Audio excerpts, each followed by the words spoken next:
Welcome to the Supreme Court Podcast.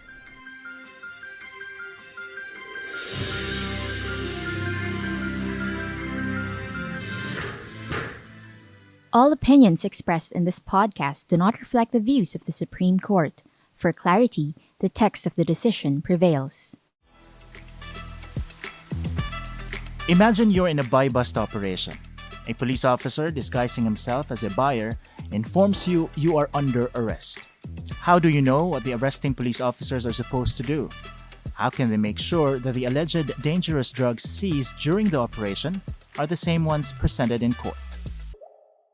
Hi, I'm Attorney Mike Navalio, Supreme Court Chief Communications Officer. It's the 16th of August 2024, and today we talk about the case of People versus Casa, decided on August 16, 2022. It's an en banc decision penned by Chief Justice Alexander G. Hesmundo.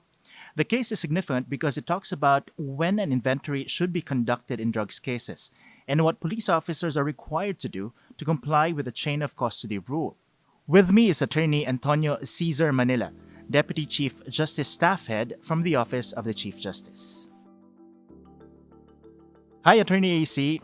Tell us, what do we know about the case of People versus Casa? Hi everyone. Hi Attorney Mike. Thank you for having me. The case of People versus Casa is a criminal case and it involves the alleged illegal sale and illegal possession of methamphetamine hydrochloride, or commonly known as shabu.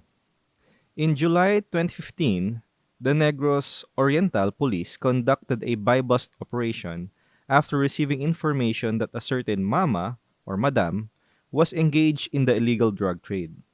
For the buy-bust operation, PO1 Delbo acted as the poster buyer.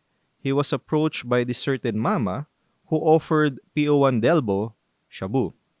When he gave mama the buy-bust money and after he was able to confirm that the plastic sachet with white crystalline substance was indeed shabu, PO1 Delbo called his backup team and they proceeded to arrest mama. So at the place of the arrest, PO1 Delbo marked the seized item. But as to the inventory of the substance, this was done by PO1 Delbo not at the place of the arrest, but at the office of the Special Operations Group. Mama turned out to be Maria del Pilar Casa, the accused in this criminal case. She was charged with illegal sale and possession of dangerous drugs. The regional trial court convicted her of the charges, and this was affirmed by the Court of Appeals. So what happened is that Casa went to the Supreme Court. This looks like a straightforward case. There was a buy-bust operation, someone got caught. What were Casa's grounds for appealing the conviction? Well, Mike, in this case, Casa denied the charges. She claimed that she was not doing anything illegal when she was arrested by the police officer, and that she saw the drugs for the first time at the police station. But was she able to convince the Supreme Court justices? Well, the Supreme Court acquitted Casa on the failure of the prosecution to establish her guilt beyond reasonable doubt. So, Attorney AC, let's try to unpack this. When you say guilt beyond reasonable doubt, what does it mean in the context of an illegal sale and illegal possession of dangerous drugs? Guilt beyond reasonable doubt is the standard of proof in criminal cases. This is the strictest standard of proof. It means that the prosecution must show that there is no other reasonable conclusion from the evidence except the guilt of the accused. This requires moral certainty. In a drugs case for illegal sale of dangerous drugs, the prosecution must prove beyond reasonable doubt the identity of the buyer and the seller, the object, and the consideration. Also, the delivery of the thing sold and the payment must also be established. For the crime of illegal possession of dangerous drugs, it must be proven that the accused is in possession of the item or object which is identified to be the prohibited drug, and such possession is not authorized by the law. And finally, the accused must freely and consciously possess the said dangerous drug. Nevertheless, I must emphasize, Mike, that aside from this, in every criminal case for dangerous drugs, the chain of custody rule must be followed. Right, so let's talk about the chain of custody rule. Can we explain the concept of chain of custody rule and why is it important and how does it apply exactly in a drugs case? The chain of custody rule means the duly recorded, authorized movement and custody of the seized drugs at each stage, from the moment of its confiscation until the receipt of the drugs in the forensic laboratory until finally its presentation in court. The chain of custody rule was established to ensure that the drugs seized are the same ones presented in court. The chain of custody rule under the Comprehensive Dangerous Drugs Act consists of three parts. Let me discuss each part consequently.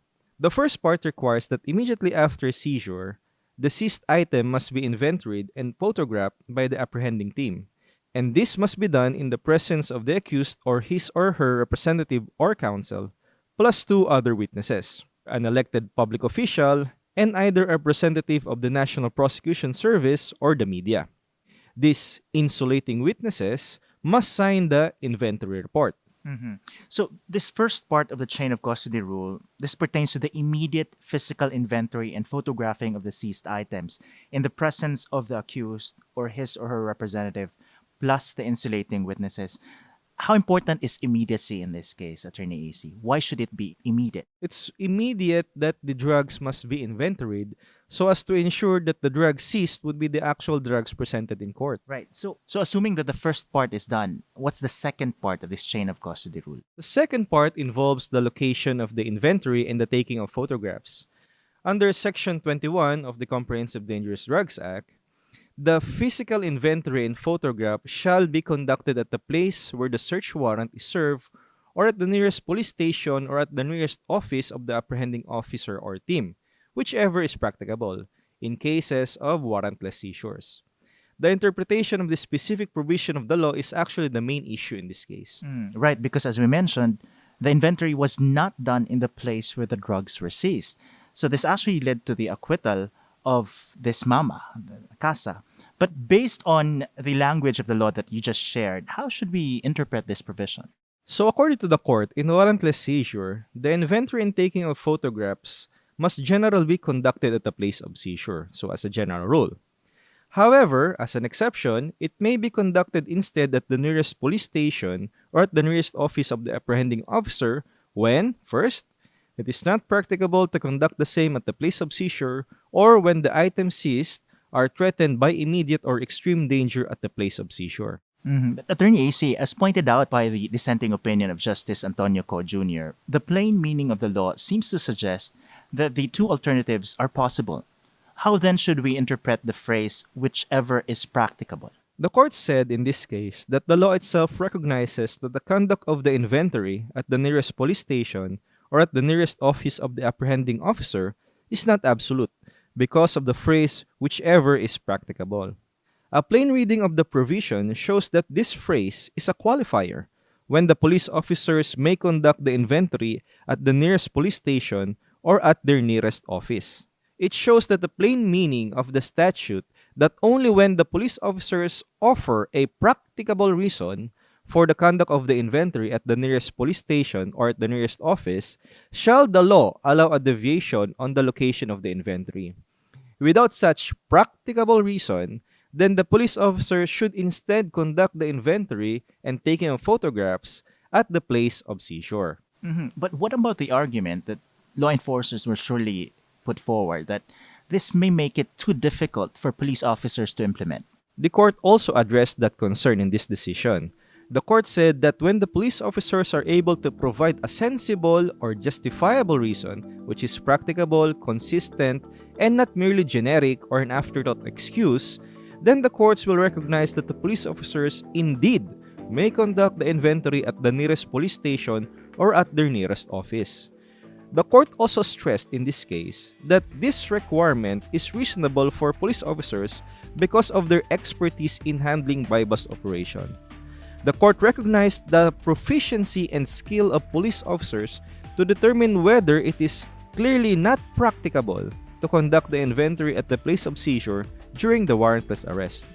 The police officers merely need to provide a practicable reason to the court in order to justify the conduct of the inventory at the nearest police station or at their nearest office.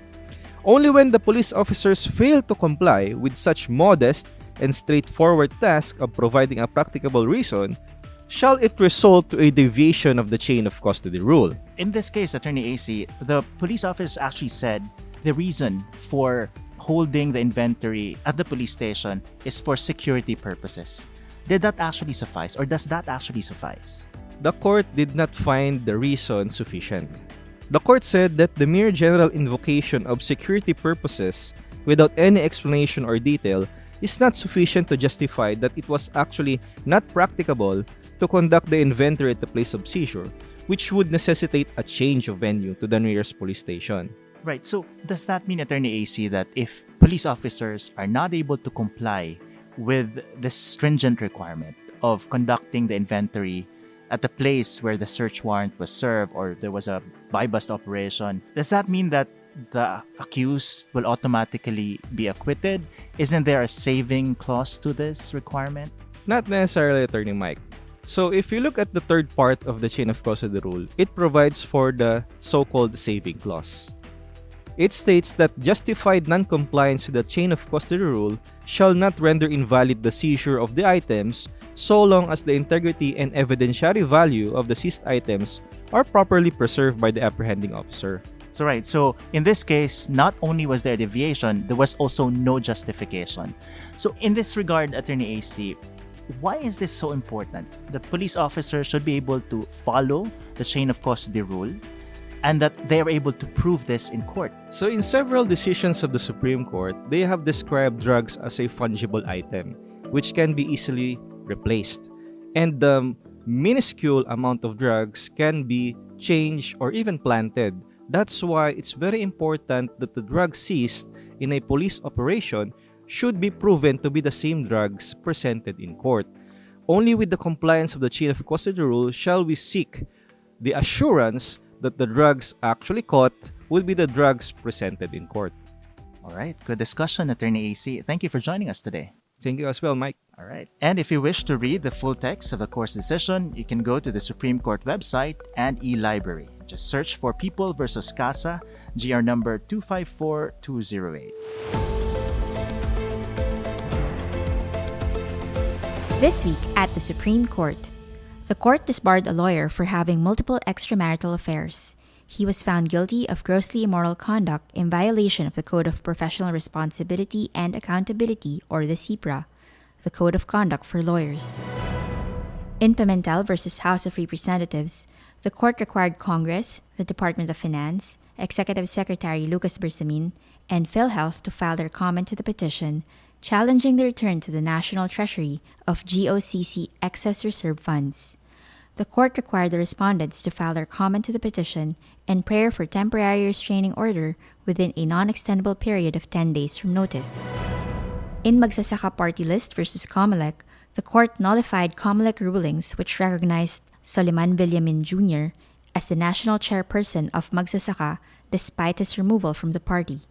Since Villamin was validly ousted according to the party's charter, he no longer had the authority to submit nominees for Magsasaka's seat in the 19th Congress. The court lifted the status quo anti-order it issued on October 18, 2022, and ordered the COMELEC to issue a certificate of proclamation to the rightful nominee as the Magsasaka Party List representative in the 19th Congress. In another case, the court denied the petition for habeas corpus filed on behalf of the late Dr. Benigno A. Agbayani Jr., who was detained following his conviction for reckless imprudence resulting in serious physical injuries for using an unsterilized medical instrument during an operation. The court stressed that a petition for habeas corpus is a proper remedy for a person illegally deprived of liberty. In Dr. Agbayani's case, his arrest and imprisonment resulted from a court-issued process based on a judgment. The court added that since its resolutions had already become final and executory and thus immutable, the legal correctness of the RTC's dismissal of Dr. Agbayani's appeal can no longer be assailed even in the present petition. Meanwhile, the court also welcomed the enactment of Republic Act No. 12018, creating 3 additional Sharia judicial districts and 12 Sharia circuit courts. This latest legislation from Congress, signed by the President, is consistent with the target outcomes of the Strategic Plan for Judicial Innovations 2022 to 2027, or the SPJI, which includes strengthening the foundations of Sharia justice in the country. On August 14, 2024, the successful 2024 Sharia bar examinations passers took their oath as counselors at law in an occasion that the Supreme Court, through Justice Maria Filomena D. Singh, said, I quote, is about the Philippine Supreme Court fully embracing the Sharia legal system and integrating it into the mainstream, end quote. A total of 183 out of 853 examinees, or 21.45%, passed the first digitalized and regionalized special exams for the Sharia courts held on April 28 and May 2 this year in 2 local testing centers. Finally, the court debunked false information posted online that the court has mandated drug testing for all judges.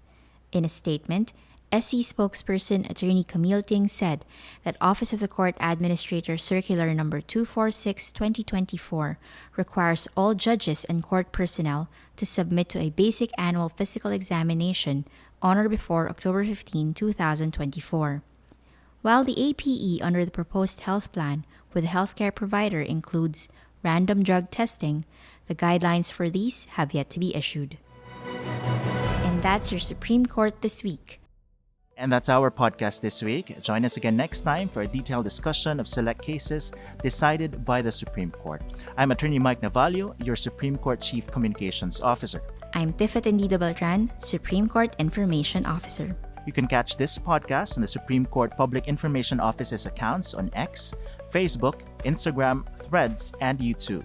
This podcast episode was produced by the Supreme Court Public Information Office with Attorney Jen Tuazon Irania as writer, Victor Laraño, Brian Austria, and EJ Mijares as sound editors, and Tyke Flores as web editor.